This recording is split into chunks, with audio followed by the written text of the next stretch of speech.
அப்பன் அமைச்சரோ முதலமைச்சரோ ஒரு கட்சியில் இருந்து பிரிந்து வந்தோ சாதியை சொல்லியோ மதத்தை சொல்லியோ இல்ல பெரிய செல்வந்தரின் மகனோ எதுவுமில்லை, எதுவுமே இல்லை.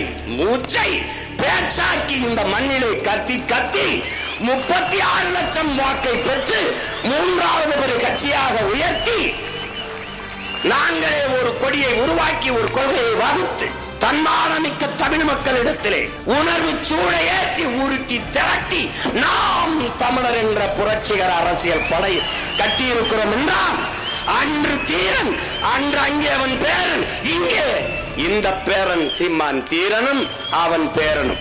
காலம் வெவ்வேறு, கையிலே இருக்கிற கைதி வேறு. இவன் வாள் வேல், அவன் துப்பாக்கி, அவன் துவக்கு, எனக்கு வாக்கு. தோற்று தோற்று தோற்க பயப்படுறவன் வீரனா இருக்க முடியாது. தோற்க பயப்படும், உயிருக்கு பயப்படும் வீரனா இருக்க முடியாது.